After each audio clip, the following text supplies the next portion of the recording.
This video is brought to you by Practical Music Theory for the Rock Guitarist, my new book, which is a comprehensive guide to all aspects of music theory necessary for playing rock guitar.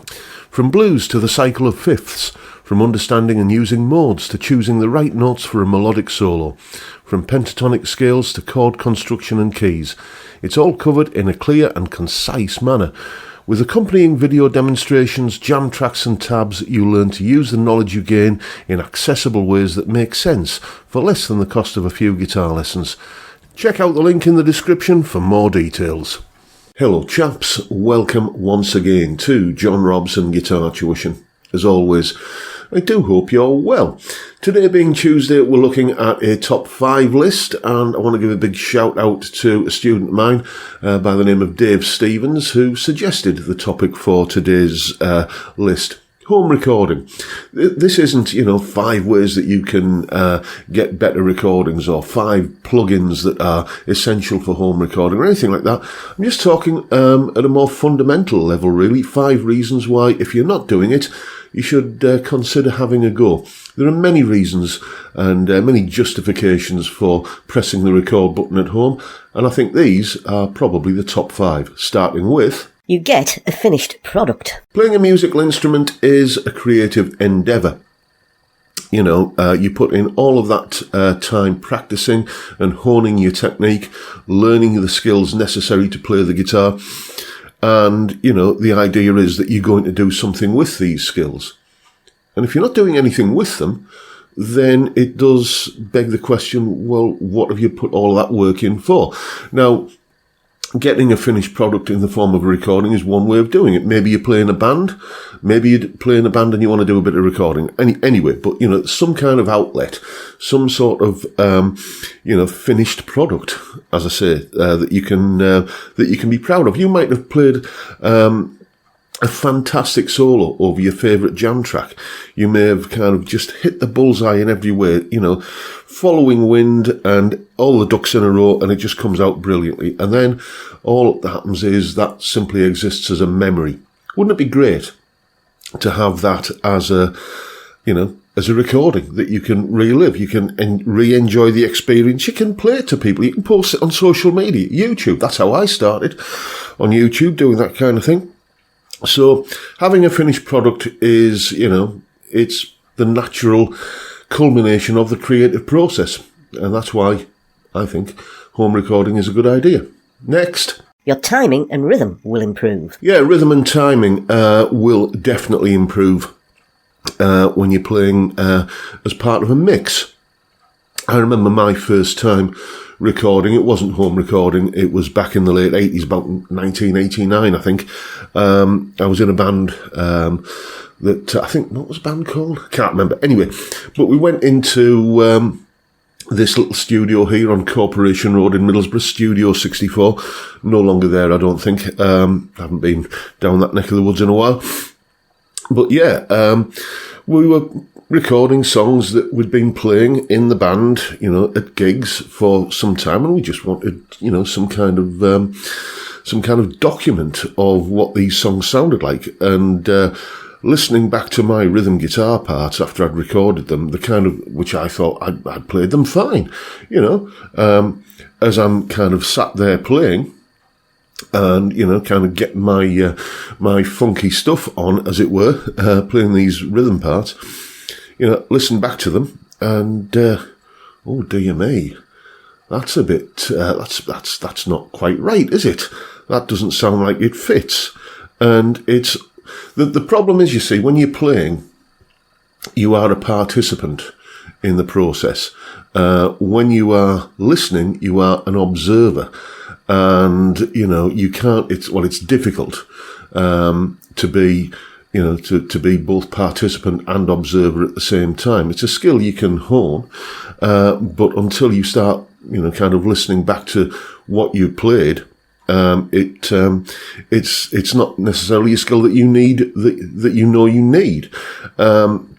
If everything sounds okay while you're playing it, then why wouldn't it sound okay? Well, listen back to it and you'll find out. And that taught me a lot about, kind of locking in with the drummer, hitting the 2 and the 4 with a bit of an accent in the rhythm to kind of, to kind of land on the snare drum and stuff. I can't tell you how much that experience of recording for the first time made me rethink my rhythm playing. Not just rhythm guitar, but the rhythmic aspect of the riffs and the lead parts that I was putting together as well.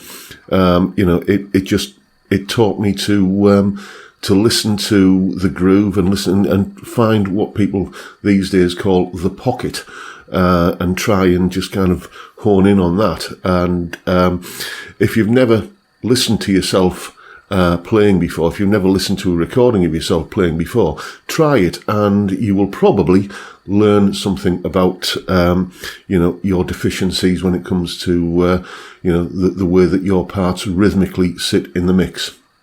Next, you learn what effects you really need. Yeah, when you get one of these kind of multi-effects units, kind of pedal board sort of thing, amp modeler, all this sort of stuff. And you're scrolling through the presets, especially if you do it through headphones, and you hear all of these big, spacious reverbs and, multi-tap ping-pong delays that are bouncing from left to right, and, kind of lush modulation effects and all that sort of stuff. And it sounds incredible in isolation. And then you try recording with it, and suddenly all of these cavernous reverbs tend to be, making you sound a little bit blurry and indistinct, and some of the delays are kind of starting to kind of clash with the hi-hat on the drum kit, and the modulation that you thought sounded great in isolation actually makes your tuning sound a bit wobbly in the context of the mix. Once you start recording, you start paring all of these things back and, kind of dialing it back a bit until you get a sound that actually works in the mix. In a way that many of these, I tend to call them showcase sounds, the sounds that are programmed, to kind of show off what these units can do, like the multi-effects things. A lot of these tones for me, I don't think work particularly well in a mix, and you have to experiment and dial things back to the point where, it does work and it fits in the space that is there between like the bass, the drums, the keyboards, the rhythm guitar and everything. There's a sonic jigsaw going on, and you've got to make sure that what you're playing fits in the space available, in terms of the frequencies and in terms of what's going on in the sound. So it teaches you what effects you really need. I'm not saying don't use these big cavernous reverbs and multi-tap delays and stuff like that. They can work. They can work. I mean, listen to any David Gilmour performance and you'll hear him using such things to good effect. But, crucially, he never uses those kind of things where they're not needed. And the music is often created in such a way as to allow space for that kind of guitar tone to happen. But,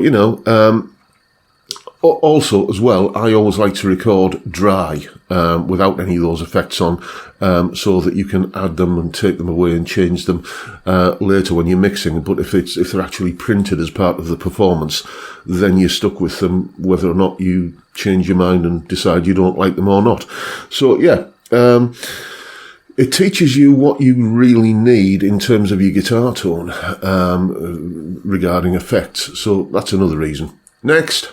It teaches you how to play for the song. Yeah, playing for the song rather than your ego. Going back to my experience at Studio 64 again, there was one solo that I was quite proud of. I'd just started getting into all of that legato-y kind of stuff that you see me doing in pretty much every guitar demo that I do. And like everything, it was the new trick. When you learn to do something that's new and it's your latest toy that you can play with, if you like, you're bound to overuse it. I certainly was, and I was just doing it all over the place in this song, and listened back to it, and it just sounded like what it was. Somebody showing off their latest technique and having a bit of an ego trip. And fortunately we had studio time left, so I re-recorded it and dialed it back by about 90%, and the song was, kind of significantly better as a result. It's only, as I say, when you listen back to what you've done that you realise whether or not it works or not. And if you're not recording yourself, you're not going to know whether it's, you're not going to be able to listen back to it, so you're not going to know. So, yeah, it teaches you how to play sympathetically for the song and be a better player as a result. Next. It's never been easier or cheaper. Yeah, it's never been easier or cheaper. I did a video on this last year sometime about how the cost of home recording has plummeted. You can get... The only hardware you're really going to need is an audio interface and, some decent speakers. Audio interface, the Behringer Euphoria that I use, about 40 quid. A pair of, what have I got here, PreSonus Eris monitors, about 80 quid, 120 quid. And that's pretty much it, because there are plenty of free recording packages, digital audio workstations, or DAWs as they're called.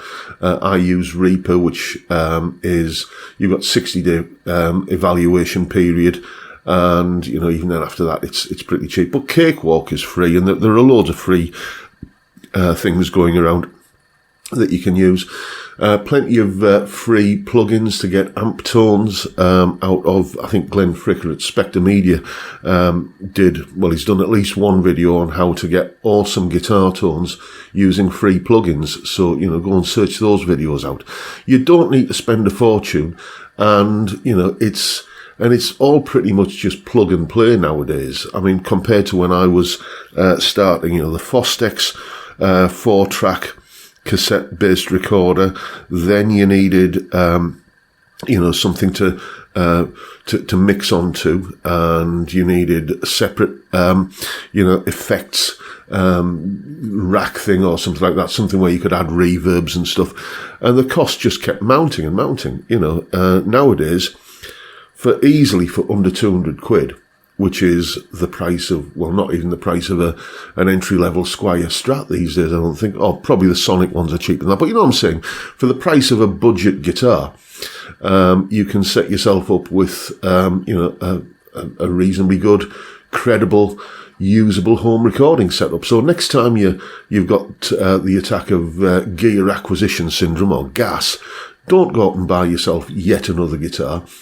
Get yourself a home recording setup, the interface, the speakers, a couple of plugins and stuff, and start teaching yourself how to make music and produce. As I say, making music is a creative endeavour. So if you're learning all of the skills to make music and then you're not using them, it's going to be something you're going to feel like you're lacking focus. Like a lot of my students will come to me and say that that's the thing that they're suffering from. And once I get them kind of hooked on this recording thing and writing thing, it sparks something into them. And something I meant to mention earlier on, actually, as well, is if you are putting pieces of music together, you learn how music works. You learn, what makes a good chorus, what makes a good verse, how to use dynamics, how to use key changes and all that sort of stuff. You learn by trial and error. That's how I did it. And it's a fun process. It's a fun journey learning these little tricks of the trade and everything, and you never stop learning. I'm kind of still discovering things about how to use various bits and pieces like compression and stuff like that when I'm recording, and it's just a fun journey of discovery, and it makes you appreciate the music that you listen to even more, because you can hear what's going on in it. You can hear those kind of those little techniques and tricks of the trade being employed, and I might try that myself. You start kind of hearing these things, noticing them, and it's inspiring, is what I'm saying. Anyway, those are, I think, the 5 most important reasons to get into a little bit of home recording. If you have any experiences with this, or if you think I've missed anything off the list, or if you think I've got anything wrong, then you know where to go. Down in the comments section, tell me what you think down there, and I'll have a read of it and see what I think. But that is pretty much the video for today, folks. Hope you've enjoyed what you've seen and maybe been a little bit inspired to hit the record button yourself. And if that's the case, please hit the subscribe button and the notification bell if you haven't already done so. And why not drop me a like as well while you're at it. Don't forget the live stream every Friday, 5 p.m. UK time. We have a beer and talk about music and guitars, whatever. It's a great way to kick off the weekend, and I'd love to see you there if you can make it. But for now, I'll bid you all a good day and say thank you so much for watching. Thank you for your time. Look after yourselves, folks. Stay well, stay safe, and above all, stay sane. Bye for now.